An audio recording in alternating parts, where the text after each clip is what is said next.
Let's see.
Ciao a tutti.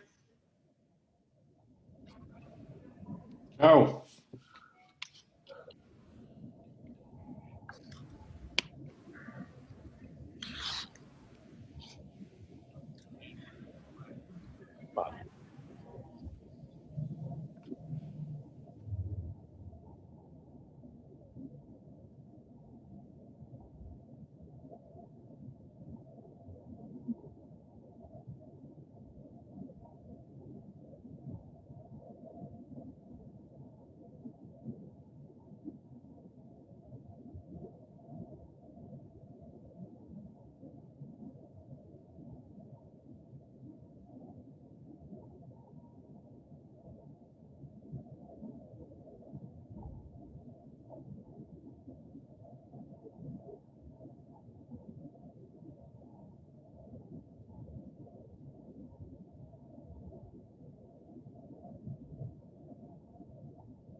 Sim?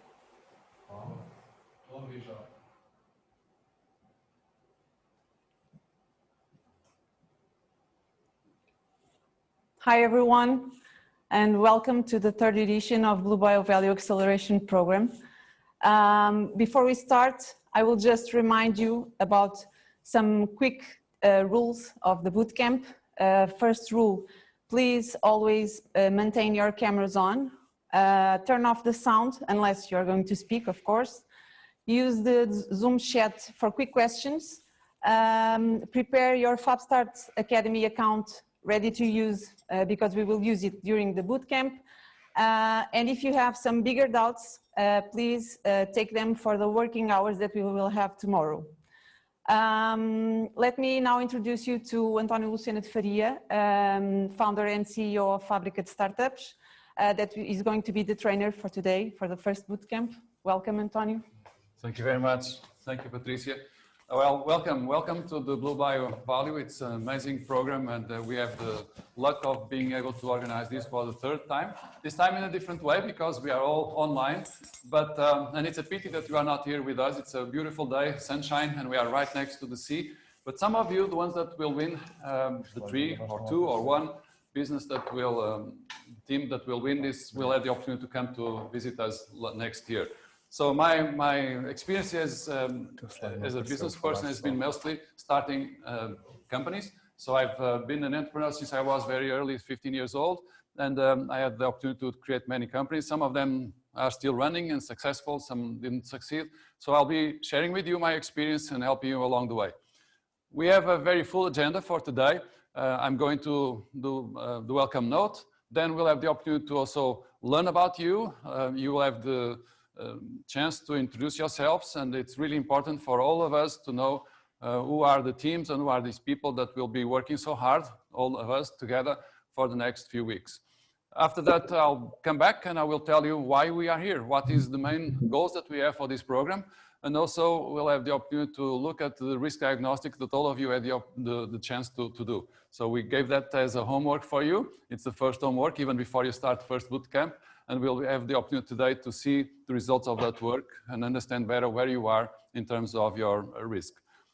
Then I'll move on to the business model design. It's great that we have the chance of understanding and working on this concept of business model design. The business model is a very, very important concept. It's the foundation of all the work that we'll be doing. So it's important today that we not only understand what the business model is, but how to design a business model. And also in addition to that, we'll have the chance to create the first version of your business model. We'll have a coffee break, quick coffee break. And then when we come back, you will be sharing, you will go into an exercise. We have breakout rooms already set up on Zoom, and you will have the chance also to, during the breakout rooms, to build your first business model. You will have around 30 minutes to do that. And then when we come back, some of you will show us what the business model that you build during that exercise. We will finish the day by talking about this concept of elevated pitch and also define what are the next steps and the homework that you'll have to do, and explain also a little better what are the working hours that start tomorrow. So that's the agenda for today. It's a full agenda, but we are very motivated to make sure that this goes smoothly. We have been doing this for now 8 years. In case of Blue Bio, it's our 3rd edition, but we do many of the acceleration programs, international acceleration programs. So I hope that you will enjoy and you'll get a lot of value from this program. So let me, first of all, thank these 2 organizations, Oceano Azul Foundation and the Coast Gulbenkian Foundation. Without these 2 businesses, without these 2 entities, it would not be possible to be here today. They are the ones that have the idea to do this project. They are the ones that hire us to organize, and they are also the ones that are financing the project. But in addition to Oceano Azul Foundation and Coast Gulbenkian Foundation, we also have the Blue Bio Alliance with us. It's a fantastic entity here in Portugal, totally focused on Blue Bio, and they will be able to help you along the path. They have done that in the past, and I think that you will be, you'll see a lot of value on the help that they can provide you. And of course, we do have the Fábrica Startups, of which I'm the proud founder and a member of the team. Now, the acceleration program that we are doing today, starting today, is, as you know, based on Blue Bio. It's biotechnology projects that have to do with the sea and around these 6 main challenges that you are aware. We are really concerned about the growing population, how to feed this growing population. We want to have more startups that go after solving the challenge of health and well-being. And it's also important, of course, to make sure that we are able to mitigate the climate change, the consequences of the climate change. In addition to that, we also, as you know, have 3 more challenges that you have to address. We have the challenge of the scarcity of the resources, the issue of how to empower the circular economy and based on biotechnology solutions. And finally, but not least, certainly very important, the issue of how to reduce pollution and in particular, how to reduce plastic pollution in the oceans. So those were the 6 challenges that we released, and based on this challenge you answered, many of you, thank you very much for all that were candidates to this program. We had to be very strict in terms of selection criteria, and you, the ones that are now today participating, really have to understand that you are here because you have an amazing project and an amazing team, and we believe that you have all the resources and all the willingness and everything that is necessary to go through the program, hopefully at the end collect enough evidence to make sure that you are comfortable going to market. Now, Fábrica Startups as a set of methodologies. We are going to focus on the middle. We are going to focus on what we call acceleration. But it's also interesting for you to know that in addition to acceleration, where I'll talk a little more in just a few minutes, we also do ideation. So we help people coming up with great business ideas based on challenges, and like the ones that we already mentioned. And we also help people that having gone through the acceleration process, have evidence, sufficient evidence to give them conditions to go to market. In our case, we are going to focus on acceleration, and that for us is 2 main objectives that we have to achieve. One is problem solution fit. So we need to figure out that the problem that you are addressing is really an important problem for a set of customers, a customer segment. And also we need to understand that, or need to get some evidence that these people, whether they are businesses or whether they are individuals, that they not only have a strong problem, an important problem, but also they believe that our solution is innovative and it's different and it's better than existing solutions. So if you do get to the end of this process and collect that evidence, we can move on to the product market fit. Most of the program actually will be on product market fit. We assume that most of the teams that are engaged in this project already have some evidence regarding the problem and solution. Still, there will be work done to achieve that. But then we'll move to product market fit. And that means that we not only need a problem and a solution that is different from existing and better than from existing solutions, but also we need to find people, whether they are organized as businesses on a B2B model or as consumers on a B2C, these people need to be willing to pay us for the product or service that we want to provide to them. So that's what we are going to do during the product market fit. Now, let me just briefly explain you what is going to happen on different bootcamps. The first, which is today, we will spend most of our time on business model design. So it's about what is this thing called a business model? What is the business model canvas? How can we build our business model? We'll go through a case study, but I'll explain further down the details of each of these bootcamps. So that's the first one, that's today. On Friday, we are going to talk about customers and customer segmentation. Then on the third bootcamp, we'll go after the value, how to create value for these people, for our customers. And then we'll move to the fourth bootcamp, which is about relationships, how to acquire, how to keep, and how to grow the relationship with our potential customers and with our customers. And then we move to, on the fifth bootcamp, to generating revenue, how to make money with your business. And also on the sixth bootcamp, what do you need to have in place, what processes and activities you need so that you can produce the value that you promise to your customers. And then on the seventh, it's about money. It's about planning your finances. It's about having an estimate of your revenue and also an estimate of your costs and figuring out what you need so that when are you going to achieve break even and how much money you need. Then on the eighth bootcamp, which is our last bootcamp, we will talk about pitching. What are you going to do on the final event? So we'll help you setting up this pitch presentation, and we'll have trials and all that stuff. And then on the 9th, which is the final event, you'll have the chance to show us your amazing ideas, your amazing projects, and also the evidence that you collected during this process that gives you a little more trust, more confidence that you will be successful when you go to market. So that's in a nutshell what we are going to do, the 8 bootcamps plus the final event. Now let me go a little deeper in terms of the agenda. So bootcamp number 1, which is today, as I already mentioned when I told you about what we are going to do today, is really about three main things. The risk diagnostic, you're going to share with us what you did in terms of risk diagnostic and what can you do to mitigate these risks. And it's true that most of the work that we are going to do along the other bootcamps is exactly about how can we help you mitigate these risks or be prepared in case that these risks happen later on.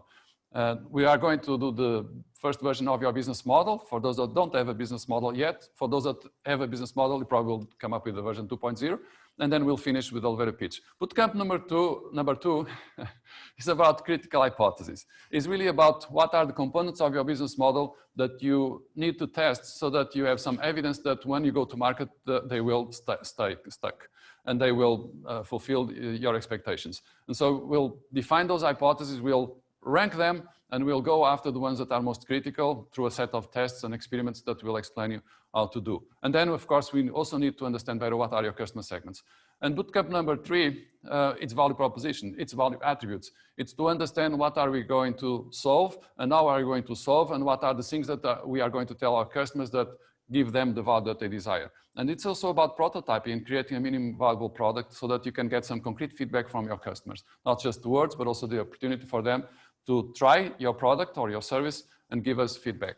Then on bootcamp number four, we need to go after customers. So we need to define what channels are we going to use so that we can acquire these customers and also keep these customers and develop and grow the relationship with them. And also on bootcamp number four, we believe that it's important for you to understand what is the pitch structure. The pitch structure is going to be what you're going to do at bootcamp number 8. But since on bootcamp number 4, you already have an idea what is going to be the pitch structure, you can start by organizing the work that you are doing and the results that you are getting in terms of the different parts of your pitch. Number 5, it's about revenue streams. It's also about not only defining different revenue streams, and there are many revenue streams that you can use in your business, but also it's about the pricing model. What are the prices that I'm going to charge? And also about estimating market size. It's important for us to understand if we are dealing with a large market or if it's just a very small market. Then on bootcamp number 6, it's about the left side of your business model. It's about key activities. It's about the processes, what you have to do, the key resources that you need so that this process run, and also the partnerships that you need to establish. Number 7 is the financial model, the cost structure, the variable costs, fixed costs, and also break even and how much money you need to move forward. And then number 8, as I already mentioned, is really completely focused on preparing you for the final event, for the pitching event, and we will give you a lot of tips. We will have the opportunity to do trial runs and help you in any way we can so that you'll do an amazing presentation on the final event. So that's really what we are going to do. So it's going to be a lot of work, yes, but you can rest assured that this is going to produce results and also that you have us here to help you. We have these amazing trainers, André Marquet, that will be also presenting in addition to myself that you already see there. He is the founder and CEO of Productize and also very much, a lot of experience on entrepreneurship and acceleration programs. Silvia Taveira de Almeida, she's also a senior consultant, has worked in many companies, and also she is herself an entrepreneur. Ana Paula Reis, she's also an entrepreneur and in charge of the Bind Venture Capital. It's one of the leading VCs here in Portugal. And we also have Afonso Rebelo de Sousa, who is an amazing person with a lot of international experience, not only in terms of entrepreneurship. He had the opportunity to work on different accelerators outside Portugal in different countries, and also have a lot of experience in terms of large companies. So all these people have a lot of experience. They are extremely motivated to help you, and you can ask them whatever you think you need, and we'll be here definitely prepared to help you in any way we can. Now, in addition to the trainers and the methodology, the boot camps, there is also something that you have to take advantage, and that's the platform. You already know about the platform because you have to go through the platform and enroll and register your startup on the platform. It's where you're going to find all the slides from these presentations that we make here on the boot camps. It's also where you're going to find all the different templates that you need to do the exercises and the explanation, the instructions about the exercises. It's also where you're going to get some concrete feedback from us. So we are going to give you feedback. So you upload the results of your exercises and we'll be able to go through that, the different trainers, and they will give you some concrete feedback so that you can, get our own assessment of what you did. And yes, it's also the tool that you're going to use to build your business model. So it's a very important platform. Please be ready now to assess, to go to the platform, because we'll have an exercise later on where you will have to use the platform. Now, in addition to that, we also have an amazing team of mentors.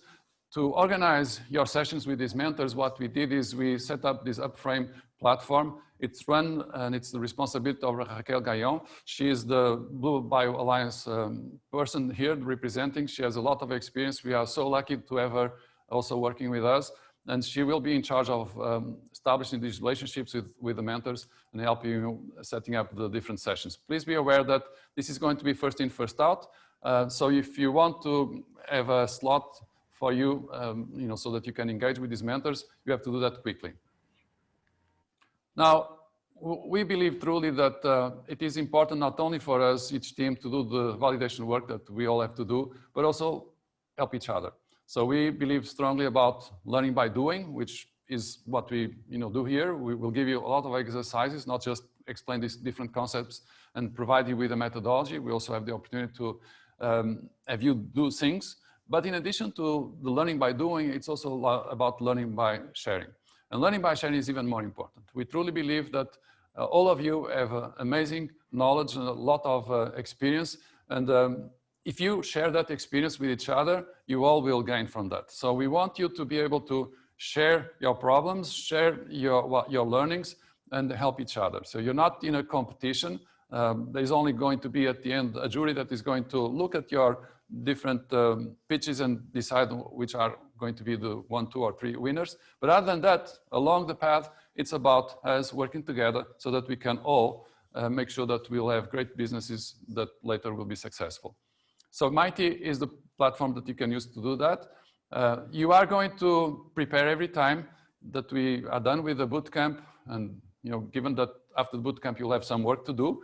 And based on the results of that work, you have to prepare a presentation that we call Lessons Learned. This presentation is really about what did you learn?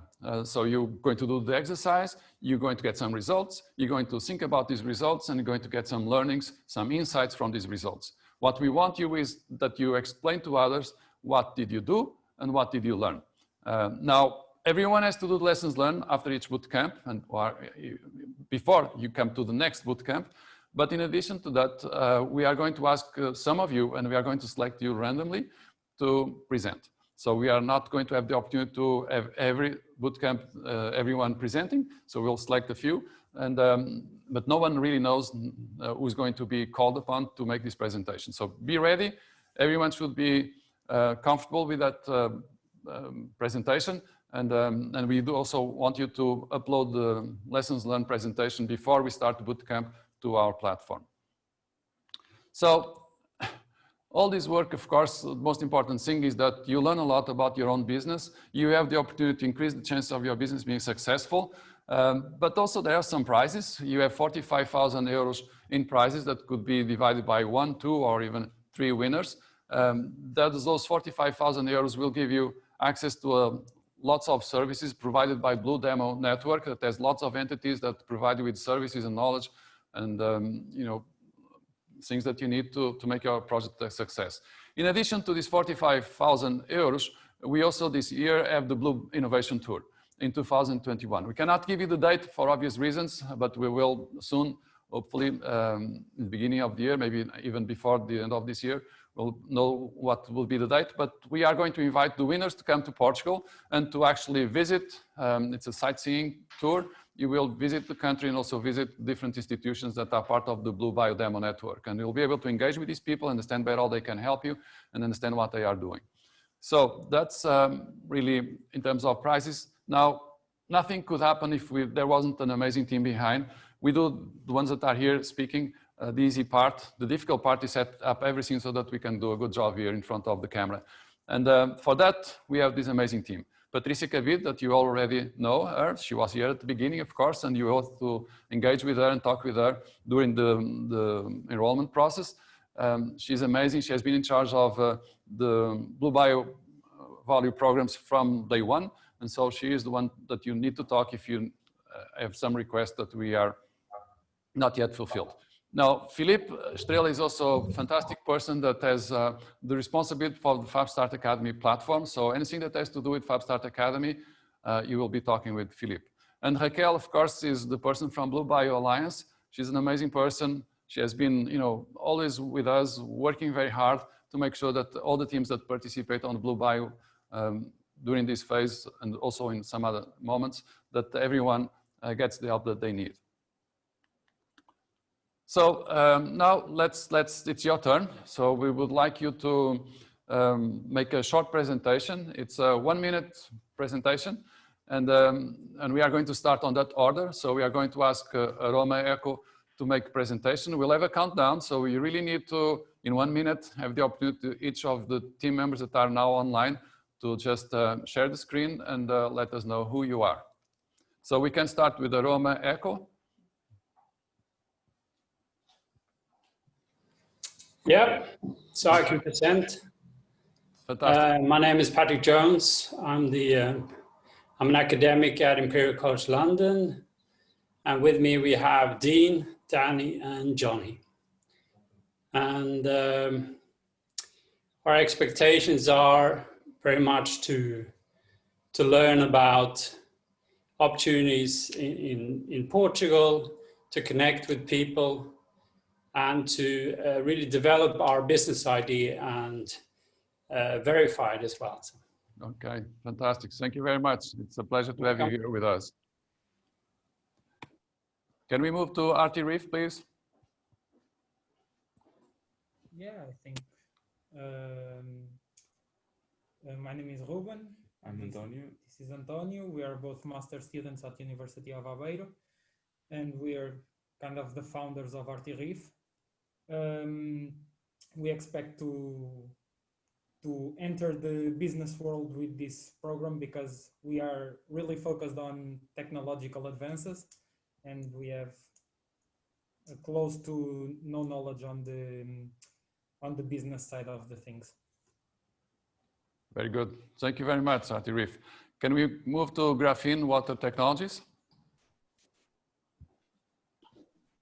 Hi there, my name's Seb Leeper. My colleague Ahmed can't join us today, but he'll be joining some of the other boot camps. We are Graphene Water Technologies. We're building technology which treats concentrated brine from applications like seawater desalination, something that's creating a growing environmental problem as we try and make sure that there's enough water for people to drink. Yeah, I've never done an accelerator program, but I've heard really good things about them, and it's going to hopefully put us through our paces, but I think we'll learn a lot. It will really help us scrutinize our business model and improve our chances of success. So thanks very much and nice to meet you all. Thank you very much, Steve. Can we move to Horta da Ria, please? I'm António. António. Okay, I'm Julio, and I'm with Julia. We are from Horta da Ria, and we are in the Aveiro region. There is a lot of salicornia, and we started to produce salicornia and dehydrated and put it in powder to have more solutions that we can eat less salt and try that people consume less salt. And we are here just to learn how to put in the market in the finest way this product that we have here in our region. Okay, thank you very much.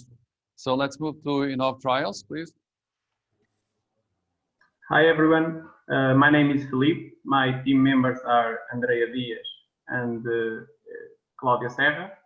I'm a researcher in fish nutrition, and our business idea is Innov Trials, a contract research organization that will perform infection trials for the companies doing the feed for the fish, and for health companies as well that need to try their products in experimental trials. Okay, thank you very much. So let's move now to Pink Tech, please.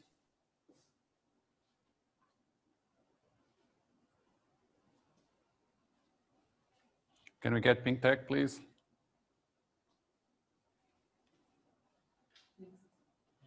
Okay, we'll get to big tech later on. So let's move to Renew. Hello, everybody. My name is Jean-Pascal, and my team are composed by me, Myriam, and Frédéric. And we are three French people involved in several kind of business, economic and technique and bioprocess. And our purpose is to fight the wastage of biomass, and notably particularly marine biomass, and we have developed a new concept of creating value locally instead of transporting biomass. We want to convert them into useful and marketable product in place. And our expectation of this session is to learn how to build a solid and business model and try to convince people to invest and to believe in our project. Very good. Thank you very much. So let's move to Red Rose Development.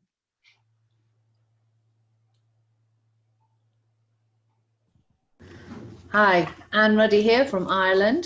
My team members are Vincent, who's in Holland, the Netherlands, and Sven, who's in Norway. Our project is focusing on seaweed, on how we can maximize the potential value of seaweed and keep the profitability local. Okay, thank you. We're looking to get from this project a more professional approach that will be investment ready. Fantastic. Thank you very much. So let's move to Rifi. Hi everyone, this is Daniel from Rifi. We're developing these Lego-like blocks to form an underwater artificial reef structure that can both dissipate wave energy and also create enough complexity to boost the marine biodiversity. Super excited to be here. The team is basically me, Daniel, Jaime, and Leon. I study water management, Jaime coastal engineering, and Leon is a marine biologist. And well, with this program, we really want to get Rifi to the market. So we really want to review our business models with you guys, also fine tune our financials, and also take a lot of advantage of the advice of mentors. We know that everyone here has, well, a lot of people have great experience opening startups, and we would like to also just understand what problems, what we might run into, and how to overcome them to really make an impact and make a win-win for the ocean. Thank you. Thank you, Daniel. So let's move to Refix, please. Hello, everyone. We produce a functional drink made with 20% seawater that we extract in a protected area in Galicia, in Spain. And the reason is because seawater has more than 70 natural mineral salts in a high concentration. So when you mix it with spring water, you have an isotonic liquid identical like plasma, like the blood. So it's like a natural recovery drink. And we are already selling in several markets like Spain, USA, Switzerland. And we would like to meet with important contacts thanks to this acceleration program. Very good. Thank you very much. So let's move now to Saltico. Hello, I'm Antonia and we're Saltico. I'm here with my other three co-founders, which are Julia, Nelly, and Finley. And what we do is that we create textiles from salt-tolerant plants. And we grow these plants, extract the fibers, and we're focusing right now on technical staffing for insulating clothing. And right now, we want to get out of this program to refine our business model and develop a business plan for moving from a pilot stage towards the market. Very good. Thank you very much. So Spira, please. Hi, my name is Elliot Roth. I'm one of the founders of Spira, along with my other co-founders, Surgeon Singh and Pierre Wenzel. And what we do is create replacements for petrochemical colors and animal proteins using algae, carbon negative algae. And what we're really interested in doing with this program is figuring out a way to enter into the European market and design a business model that works globally. Fantastic. Thank you very much. So now it's Spirit. Hi everyone, I'm Antonio, I'm from Spirit.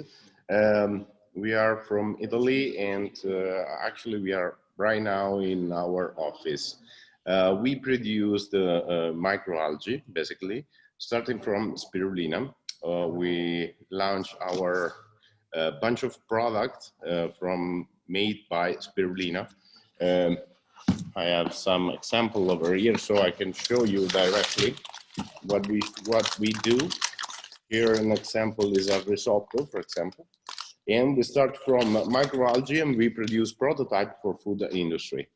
We produce our microalgae in a circular economy way because we keep advantage of its power from biogas plant in order to hit the greenhouse and produce all year round. And then thanks to our technology, we are able to reuse a bioproduct for food industry in order to extract mineral from it and feeding our microalgae. Right now we are in the 4th year of activity and we should scaling up our production plant and structuring our own market. Thank and you. why we are here. Thank you very much. So sustainable new technologies, please. Hi, everyone. I'm Nathan, and I'm here with Tiffany Marie from Sustainable Now Technologies. We're based in Southern California.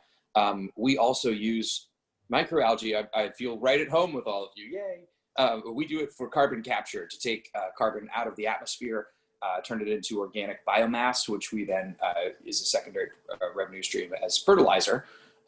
There are some other uses as long as it's carbon negative. We're pretty open to it, but we're primarily focused on fertilizer at present.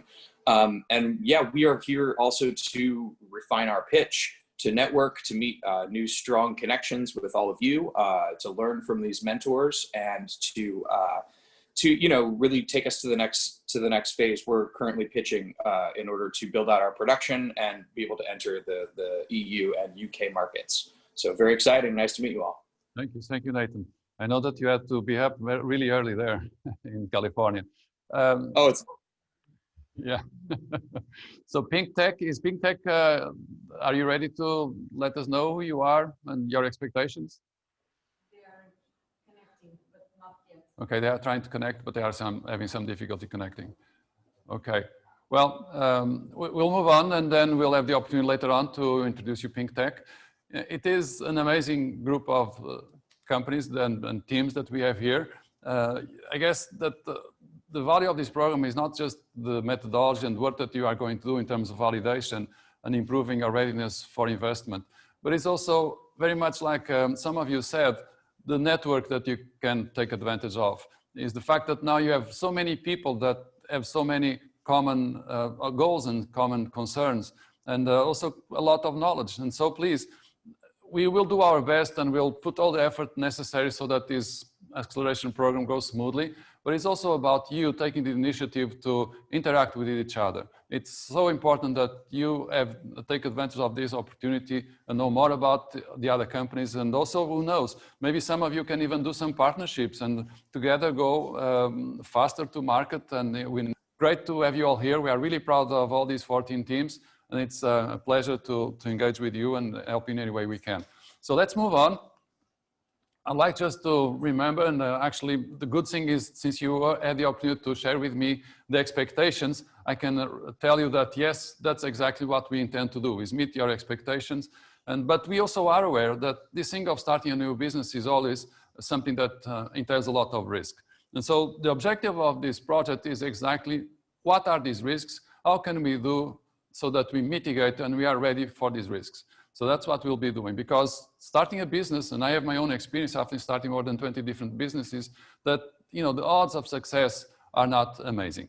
In case of Portugal, just to give you an example, and I think that's not that different in many other countries, out of 2 companies, after 2 years, only 1 survives. Only 1 out of 2. So that means that there's a very high mortality rate. And our concern is, first, why so many startups start and die, but also what can we do so that we can avoid that? Okay, so by understanding the reasons, we can, during this program, go after some of these issues and make sure that we at least prepare for when they arise. So what is this thing of a startup? Well, for us, a startup, we do share this definition from Neil. A startup is a company. It's a set of people that are working to solve a problem. And of course, they are trying to solve a problem where the solution is not the obvious solution. Certainly, the success is not guaranteed. And so it's really about what can we do so that, yes, you come up with a solution for a very specific problem, an important problem, but also what can we do so that we build from day one everything that is necessary so that you have a higher probability of success. Now, it is true that most fail. And the question is why? Why so many startups fail? I think this is a research that is well known, but there are many other that we had the opportunity to study and analyze, and they all tend to talk about the same thing. The number one reason why startups fail is really simple, is because these startups do something that no one really cares, no one wants, no one is willing to pay. So that's what we have to be aware. That's what we have to work on. We have to make sure that during this program, you start doing these experiments and collect evidence that at least gives you the confidence that what you are doing addresses an important problem in an innovative way that is wished and that people are willing to pay for. So that's reason number one, and that's what we should always have in the top of our minds. The second one is also very important, and that has to do with the team. It's not just necessary to go through this process, during the acceleration, but when you go to market, the ability to execute is critical. And there, sometimes things don't go as planned, and people don't get along very well. And number three, because we all are people thinking about so many things, always paying attention to what is around us, very, very curious. So it's also very easy for us, entrepreneurs, to lack focus. And we need to spot what is critical and put all our efforts and do the work that is necessary to make sure that what makes the difference happens. So those are three main reasons, and we are going to always have present these three main reasons and help you in any way we can so that you don't go that path. Now, let me also tell you, risk, we cannot eliminate all the risk. We can, in some ways, avoid risk. There are some that we can try to avoid them. There are many risks that the only thing we can do is mitigate, is reduce them risks, and some risks actually can transfer to others. So that's what we'll be doing, trying to figure out what are the risks, which ones can we avoid, which ones can we mitigate or reduce, and which ones we can transfer. Now, we have to understand that the reason why so many startups fail is also has a lot to do with the fact that many startups, they face risks as they arise.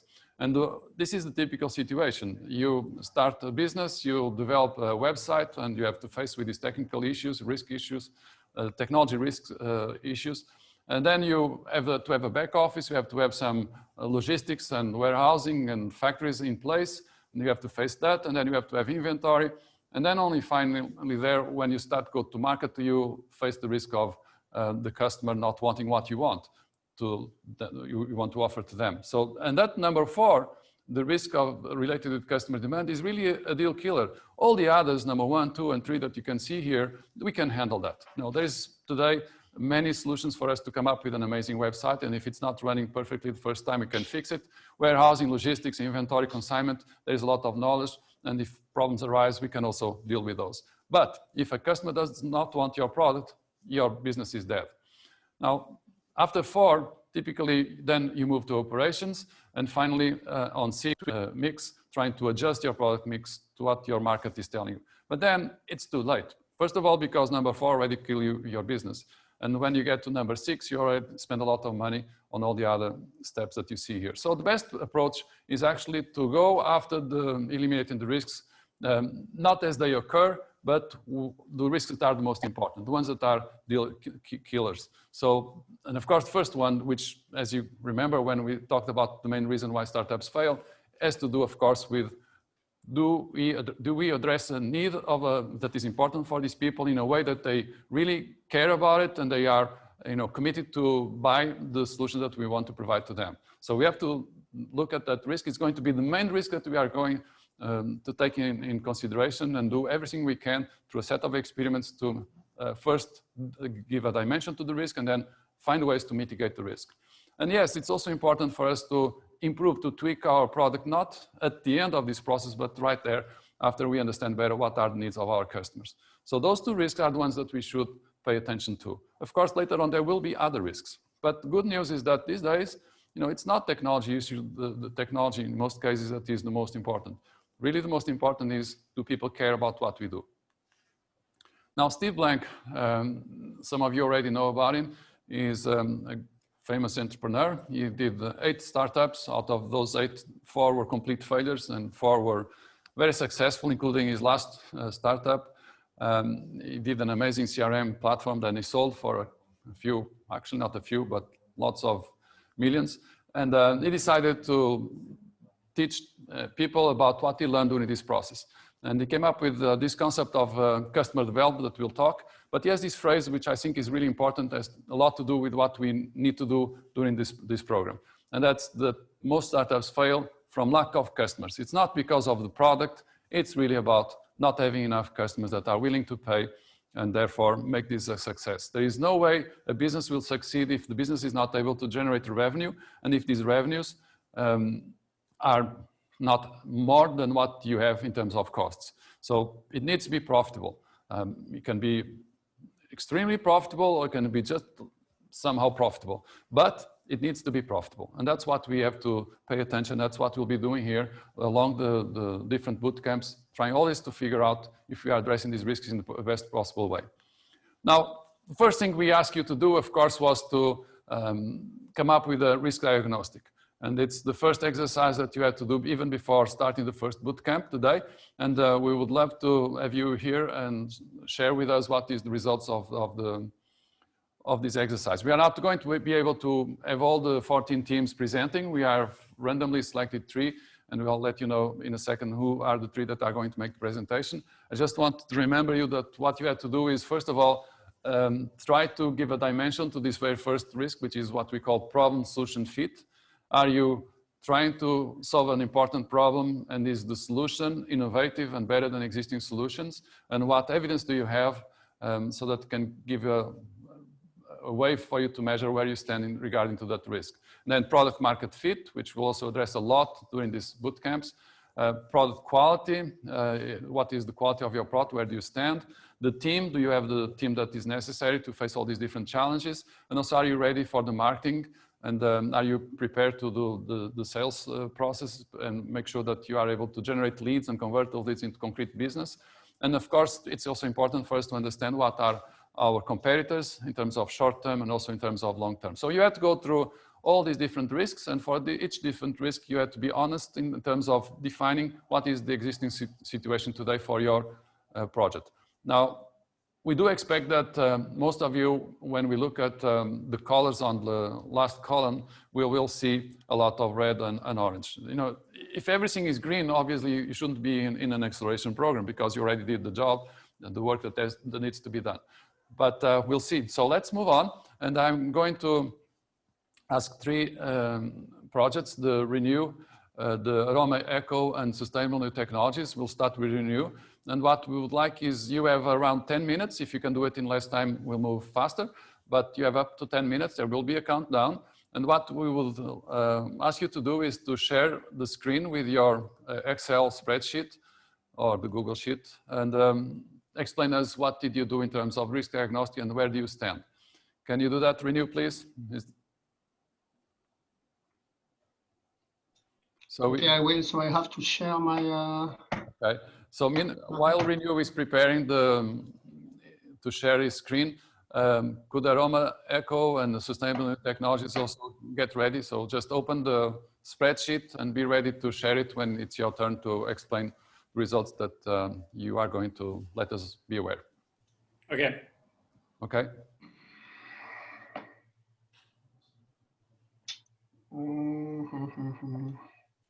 Okay. So there is a button that says share. When you have the slide presentation, the Excel spreadsheet open, you just have to go to Zoom, click on that share. You'll see different windows. Select the window that has the Excel spreadsheet with your risk diagnostic tool. And then, can you see my screen there? Yes, we can. Now we can, yes. Okay. Yeah, so we have thought about this yesterday, and we have identified some some important case and then some less important. For example, regarding the problem and solution field, you're building something company wants, yet we believe that if we have a look on what you say, your landing problem solution field, your landing page has more than 300 visitors. You have talked with at least 10%, and the majority confirms that your solution is better than others. That's what we've done. A few months ago, when we have this idea, we have spoken with several industry, and they believe that our solution can be the one they want to. So we put a low. Product market fit, you're reading something people want, so we've put high, because you talk to potential customers and they say they want to try the products when it was built. That's true. Of course, we have not yet a pilot, but we have built on this technology since several years, and even if it was not yet constructed, we have made several assays on part of this solution, and people are really convinced that it's an effective solution, and they want to try it and even to buy it. Regardless, that will depend on the price. Product quality, you can build a great high quality product. We've put a medium there. So medium corresponds to you have unpaid pilots. That's what I said. We have made some trials for different customers, and let's say a small pilot, and they believe on that, but at that time we do not have enough money to build to finalize a pilot. Okay, team, you have a great team in relevant areas. We've put a medium. So for team, medium correspond to you have 2 or 3 people.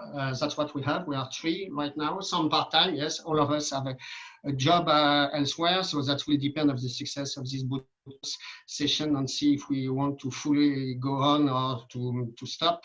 And we have complementary technological and business knowledge. Some of us are most focused on the economic part. Some of them of us are focused on the technological part. So that's why we believe that medium is a good point. After that, you can your team can sell product. We have put a low because we have a low corresponding to you're successfully marketing and selling your product at a no, you have a strong experience marketing and sales team. Yeah, Miriam, she's right now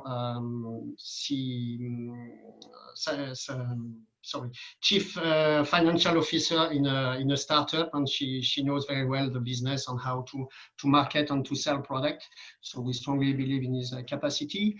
Your market is big enough. We have put very low because we are dealing with waste, and we know that waste could be is right now a big problem on a European priority. So our market is really huge. You are differentiated from existing player. We put very high because sorry, what is this?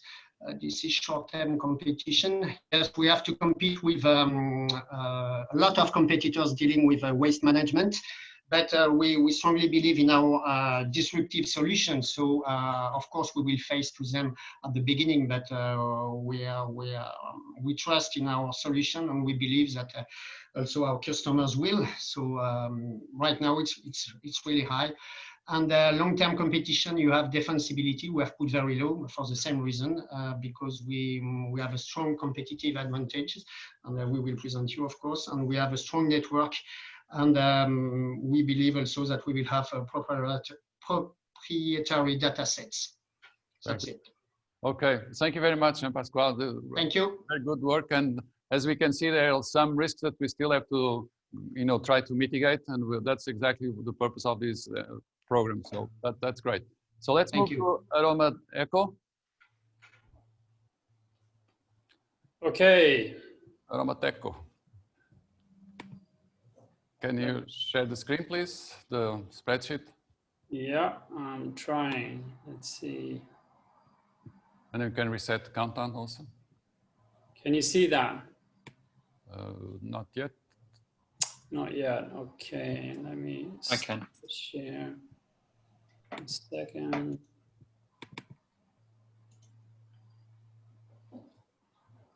Can you see that? Yeah.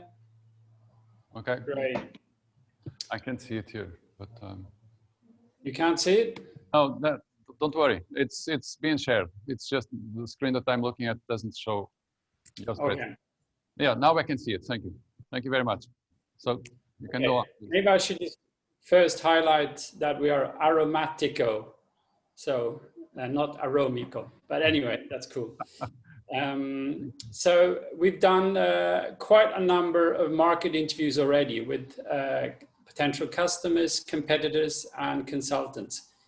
And that kind of gave us the feeling that there is a strong need for more sustainable production methods. But it has been challenging to understand whether there's a specific need for the products that we are targeting. And so that's what we want to test, that hypothesis with a minimum viable product. So that's our #1 goal at the moment, is to develop these MVPs. And luckily in our industry, which is fragrance and flavor as the initial target, they are rather small. So we have a technical opportunity to develop these. So that's why I mark the product market fit as a high risk, because we still haven't gone through to test with those MVPs. With the product quality, we have a prototype, we have published it, we have patented it. We are still working on improving the process and, more importantly, extending it to a wide range of products. So I would say that that's where our skill is, and so that's a low risk. We have a great team. We're mainly scientists, but we have several people with prior experience with startups. And so that's why I made that a medium risk. Marketing and sales, well, maybe medium is a bit, that could be slightly higher than medium. We do have some experience, but we're mainly from a scientific background. So that's certainly something we need to work on. In terms of the market, we've estimated the addressable market. And although it is uncertain, it is quite substantial in comparison to where we can reach within the next 4 or 5 years. And then we still have the opportunity to expand on the products. So it's a multi-million addressable market estimation.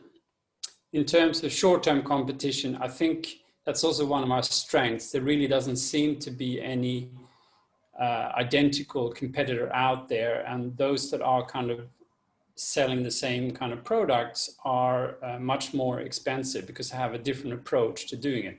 We're using biotechnology, and the competition is essentially extracting these compounds from plants. From a long-term perspective, we have a patent filing, but we still have a question about freedom to operate that we still need to sort out. So because we use biotechnology, we use genetic engineering of cyanobacteria, we do need to kind of work through with a professional patent attorney what our situation is with the freedom to operate. So that's pretty much my summary. Thank you very much, Patrick. And so let's move to sustainable new technologies. Sure, great. Tiffany Marie is going to share her screen. I'll just give her a second there to activate that while I talk. It looks good to me. Thank you. Okay, so let me just start by saying all of our risk levels seem pretty low. And to be honest, in my particular view, I tried to answer according to the parameters that were set forth in the program here, but in my view, they're much higher than what they appear to be based on the category that they came out with. Let me start with the problem and solution fit. So our product again is carbon capture technology, and we've talked with a lot of people that want it, and there are emerging markets of people who need it. So I kind of draw a distinction there. The majority of them do confirm that our solution is better than others. That's primarily due to the fact that our process is carbon negative. There are other competitors out there on the market. However, there's a pretty big differentiation between us and them, whereas their process is either carbon neutral or actually carbon positive, because what they're doing is capturing carbon and then selling it off to another entity or another process that then turns around and burns that carbon and puts it back out into the atmosphere again. So carbon negative is really what sets us apart here, as you other algae players know. So let's move on to product and market fit. We have a paid pilot so far. I would like to see a few more. It's regionally based in the United Kingdom. We're targeting them first because they have existing carbon capture legislation in place due to their Climate Change Act of 2008. They've set standards and targets for their academic institutions to improve carbon capture technology in advance of implementation industry-wide. So we are specifically targeting those clients, and there's definitely a need point there for those clients, as opposed to still the one point across industry. Once legislation hits and people are being actively taxed for their carbon emissions, those wants will change to active needs, and our client base will grow. Our product's quality, we have a great prototype. It works fantastically well, and it's very well researched and developed. It's in its 10th iteration. And we have a proprietary algorithm that runs the machine. We have feedback for when we place it in the field. It reports back to us, and we can make remote adjustments and update the algorithm to grow specifically for the region. For our team, we have a very small team. And to be honest, this to me, it says medium according to your risk assessment, but in my personal view, this is a higher risk. We only have 2 people at the moment. We are part-time. We do have technological and business knowledge, so that's good, but we could use a lot more, which is one of the reasons we're here, is to network and to learn from the mentorship of this program. In sales, we are strong. We're experienced salespeople. We have a very targeted market. We've researched our client base very well, and we're ready to approach them as soon as we have the funding to do so. When it comes to the market itself, I started to say this a little earlier, our market, I wouldn't call it large. It's large for us as a startup. We probably have enough clients to build out the first 3 years of operations, essentially. That's, in my view, that doesn't define a very large market, but it's large enough for us to sink our teeth into and to hit the ground running and keep the ball rolling for 3 years. We do expect the market to keep growing as carbon capture legislation is put in place in other places in the EU, throughout Asia, and eventually, hopefully, here in the United States. As in terms of short-term competition, there are a few competitors. There are not many people in the carbon capture game at the moment. And like I said earlier, those that are in the game, most of their, in fact, the only real competitor we have in terms of carbon negative action is trees. Our competitors are basically carbon neutral at best. And like I said, some of them actually just are carbon neutral on their end, and then they pass the product along and it's re-emitted. So that's definitely our differentiating factor. In terms of long-term competition, I anticipate more people will come into this game as the market emerges and becomes more defined. We have, I would say, very strong competitive advantages. We do not have good brand perception, however, yet. It's just a matter of growth of where we at in our startup phase. We have great unit economics, and our patent portfolio will continue to expand as we add processing patents to the original IP. So yeah, I hope that covers everything. Thanks very much. Thank you very much, Nathan. Thank you very much. Thank you, all of you. It's great to have the opportunity to see where you stand right now. Obviously, the purpose of this program is to make sure that you are able, at the end, look back and see where you started in terms of risk assessment, and now having a better understanding of what are different risks, being able also to diminish your risk level. And that also gives you a glimpse of what is going to be the roadmap, because yes, we'll be trying to decrease the risk in all these different dimensions as we move forward. So let me start now to talk about business model design. For some of you, this is not new. but from some others, maybe this is going to be the first time you know about this concept of business model. Not in terms of the traditional understanding of business model. As a matter of fact, there are many understandings of business model. So many that Alex Westerwalder a few years ago decided to do a thesis, first identifying what were the different meanings that people were giving to these two words, business model. And he found a lot of different understandings. And that's why we have the Babel Tower on our slide, because as you, I'm sure, remember, the Tower of Babel is a tower that we were trying to build so that mankind could reach the heavens. But as we were progressing, God didn't like very much the idea of us reaching the heaven. And so he introduced a small complication, which was having these different people talking different languages. And once they start talking different languages, they couldn't actually communicate. And there was no way that we could keep going on and building this tower. So that's the issue. The issue is, the issue that Alex Westerwalder was trying to solve is exactly making sure that whenever we talk about a business model, we have the common understanding. So that's the work that he did. I met Alex a long time ago. He was still working on a consulting company, mainly for doing the first versions of this concept of business model applied to private banking. Later on, he announced on the web that he was going to write a book, and that he was going to write a book based on his thesis. And the thesis, as I explained, was what are the meanings that people associate with these two words, the business model, and what can we do so that when we talk about it, there is now a common understanding. So he came up with this definition, and that's a very important definition, especially one word in this definition is critical for us. So the definition is a business model describes the rationale of how an organization creates, delivers, and captures value. In an organization like the ones that you are building is really about creating, delivering, and capturing value. And value is the word that we should always be present and care very much. Everything that we need to do is to understand clearly the only reason that our business will be successful is if we are able to create the value that people want, our customers. So that's what Alex did, came up with this definition. But Alex did something else that I think was amazing at the time. Through the people that he was already sharing the slides on SlideShare, and he made an invitation and asked through the web people that would like to join him to write a book. And the first time I saw that, I thought it was interesting because he was saying, I'm going to write this book based on my thesis with Yves Pignot, which was the professor that helped him during the thesis, when he was writing the thesis.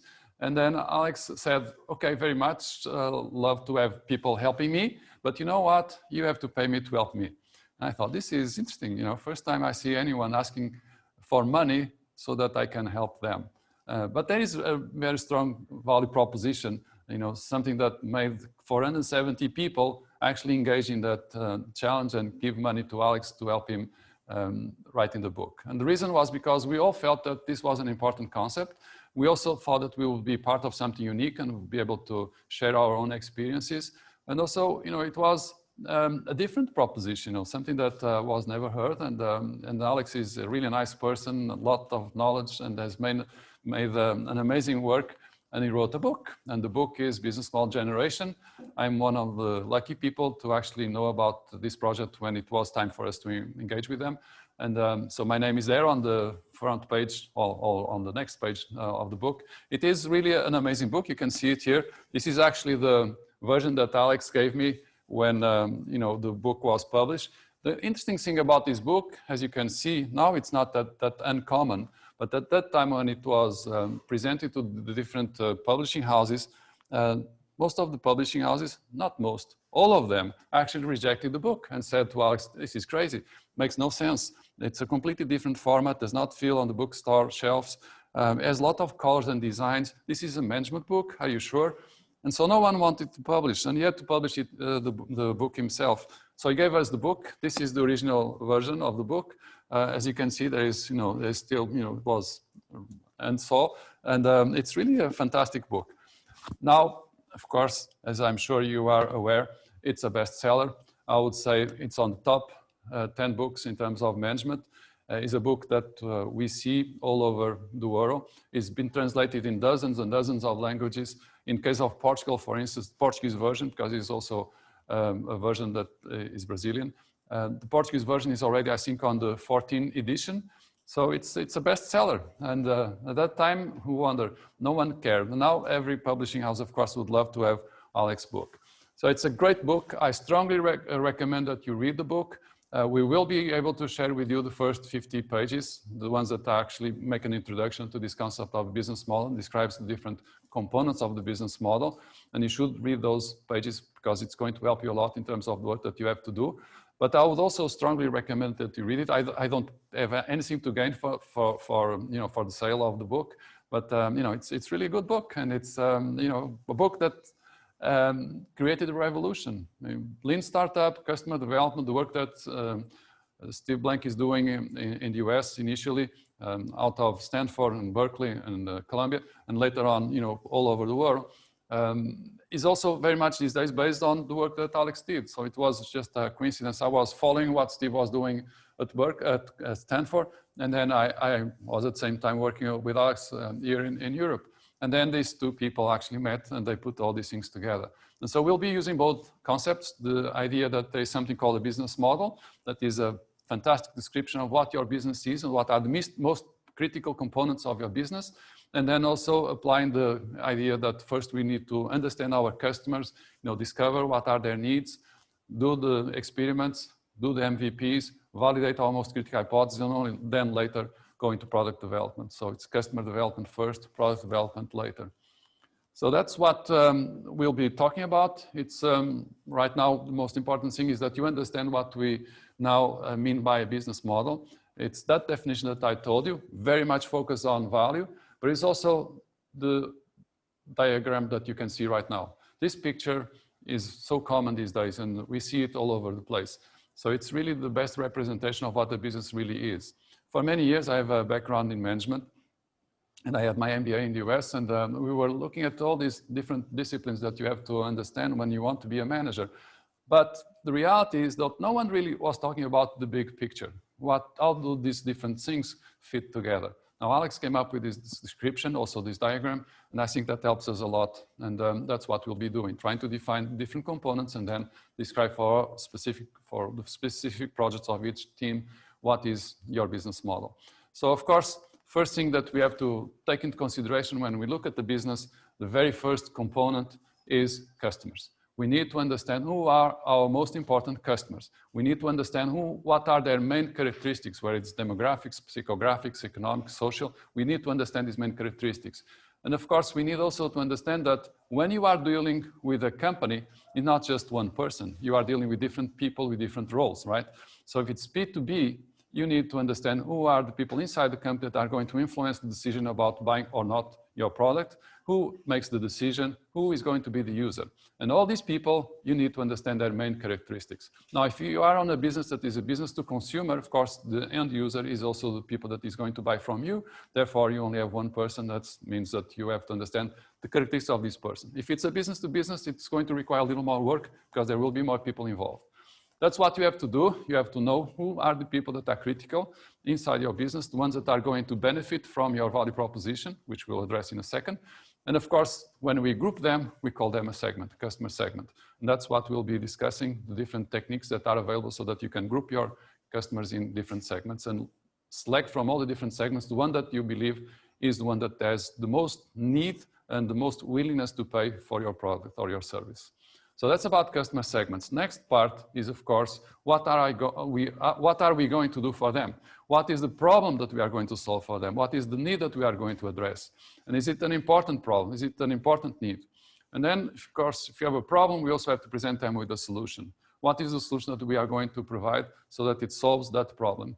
And what is the value that they are going to get? And we'll be very specific about that with something we call value attributes, which are the different characteristics of your value proposition that are actually the things that people value the most. Is it speed? Is it cost?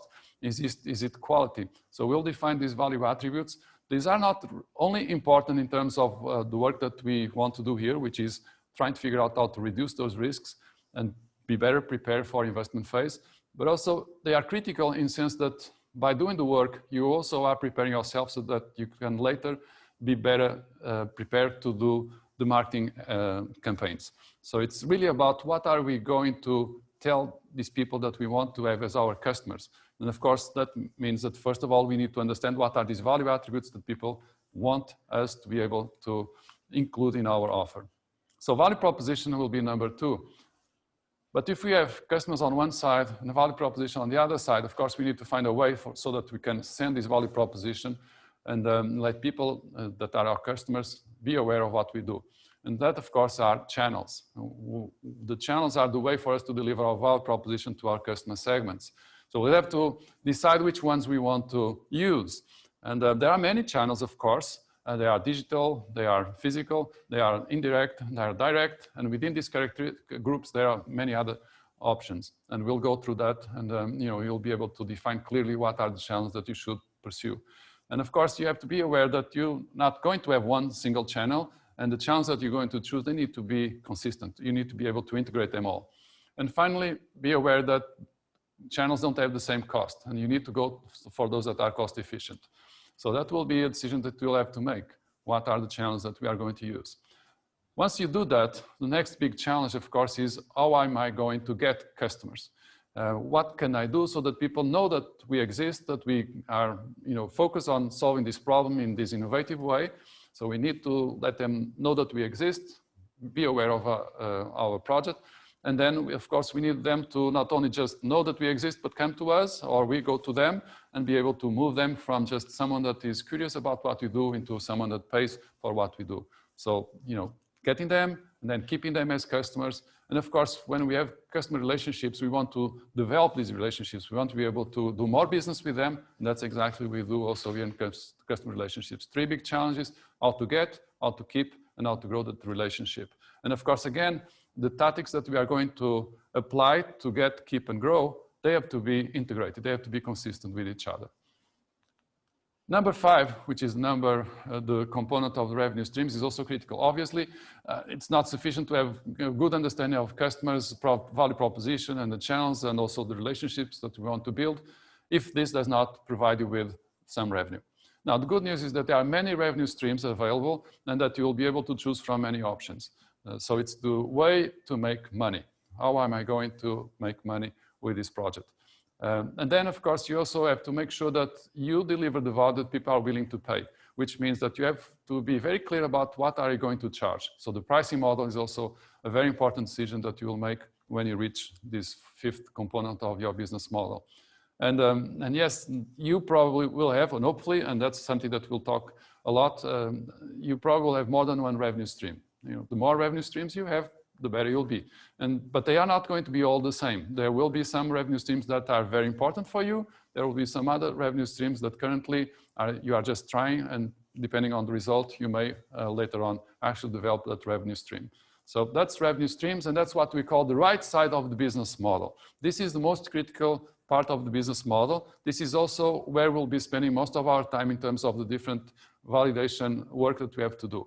If we have good validation, good evidence that these 5 components, the main hypotheses that stand, that support these components, they have been validated to the results of the experience that you do, then you are ready to go to market. Now, of course, there is also the left side of the business, and you should also pay attention to the left side. But left side is more like the back office of your business. And left side is more of the operational side, if you want. So the first thing, of course, is what are the activities that we have to do? What are the things that we have to do so that we can deliver what we promise? We promise to these customers this value proposition. Now, what are the things that we need to have so that we are able to produce what we promise? What are the critical activities, the critical processes, and also what are the sequence of the tasks that we have to do so that we can create, develop, produce whatever we have as our offer. And then, of course, having a good understanding of what are these activities, you should also think, what can we do so that we can optimize the activities, improve the process so that it's an efficient process. And these days, there are so many solutions in terms of automation. If there is something that is cost efficient in terms of, instead of you having to do or having someone in your company doing that task, if it can be automated, you should think about that and you should consider that possibility. And then there's also the issue of outsourcing. Sometimes in a business, there are some tasks that actually other people can do better. They can not only do it better, but they also can do it cheaper. And so why not outsource those activities? They probably are not, they could not, they should not be the most critical activities, but those are activities still have to be done and other people can do it for you. So think about also which activities can be outsourced. Now, processes require resources. Processes require people, processes require capital, processes require intellectual property, knowledge, processes require often machinery and factories if necessary. So you have to understand what are these critical resources and what are the characteristics of these critical resources. And also how are you going to do so that you get the resources and you keep these resources, because it's not just about, for instance, getting the people that you need, it's also about making sure that they stay with you. Because if you found fantastic people for your team, the worst thing that can happen to you is that you lose them, just a few years or months later. So think about that. What are the key resources? What are their characteristics? How can we acquire? And also what we can do so that we preserve, we make sure that they stay with us. And then there is partnerships. These days it's very difficult to start a business without doing it through partnerships. There is a lot of partnerships available, and you have to look at different options and select the ones that you really think are critical. Some of them will be your suppliers. They produce some resources that you really need to be able to have your business running. And some other cases is just about the fact that you have win-win possibilities through partnerships, like when you go international for a given market where you have not been present and you do that with someone else, because then you'll be able to share the costs. Now, so think about what are the partners and suppliers that you need, how to acquire again, and also what are the things that these people are going to do. Now, if you have a partnership, you should be very clear about what are the goals of the partnership and also what are the responsibilities of each of the parties. So that's what we'll be discussing when we get to key partners. And then finally is cost structure. Now, the good news is that when you get to cost structure, which is the 9th component of your business model, the reality is most of the decisions that you made before determine what is your cost structure. But still, you need to find out what are the main costs, what are the resources that are most expensive, what are the processes or activities that also require more money, and also, very important, what are the costs that are variable and which costs are fixed. Now, one of the challenges that we have, and we'll discuss very heavily later on, is the need to move from fixed to variable costs. Now, these days, things are so fluid. Everything is changing very fast. And you need to be able to adapt. You need to be able to adjust your business for changes in the market, because they are going to happen. And if you are flexible, if you have a lot of variable costs, not very much in terms of fixed costs, you'll be able to adjust. If you have fixed costs, it's going to be much harder or maybe impossible. So think about that, and we'll discuss that when we get to cost structure. So you saw the 9 components of the business model.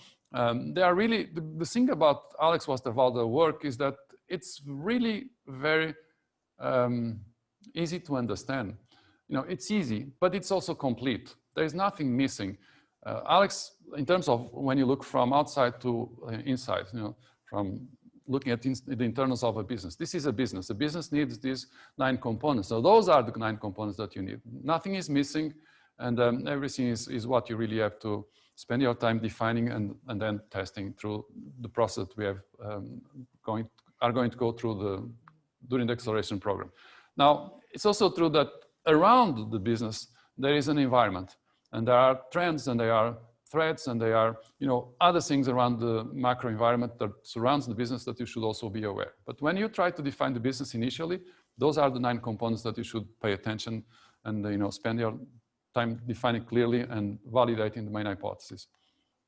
Here you have customer segments, value proposition, channels, customer relationships, revenue streams, key activities, key resources, the key partners, and then finally the cost structure. And I say finally because there is an order, and this is the order that makes sense. You always start with your customers, and then you move according to the order that I just said, and you finish, yes, on the cost structure.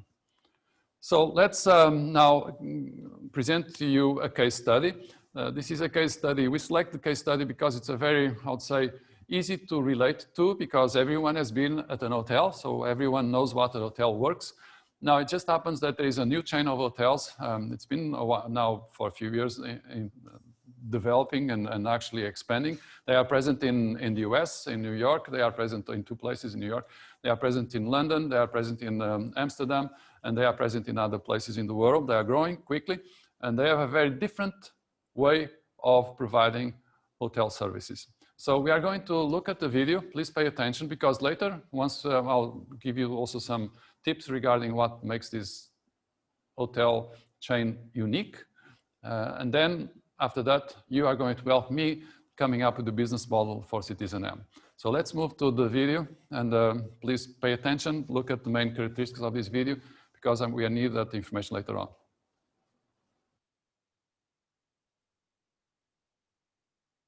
Fellow citizens, this is a story about a new kind of hotel. Its name is Citizen M.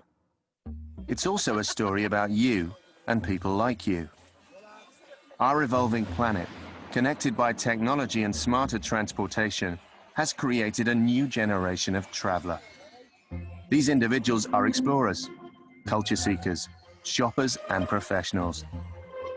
They travel a lot, but travel wisely. You might be one of them. If so, congratulations. You're a mobile citizen of the world, and you're so important to us, we named our hotel after you. Mobile citizens share a common desire when they arrive in a new part of the world, to find a place where budget meets luxury. Not coincidentally, that's also the founding philosophy of Citizen M. Citizen M is a modern hotel built for smart, forward-thinking people. Yes, we thought that might include you. It features the latest technology. It's designed in a new way. It thinks in a new way. The Citizen M room.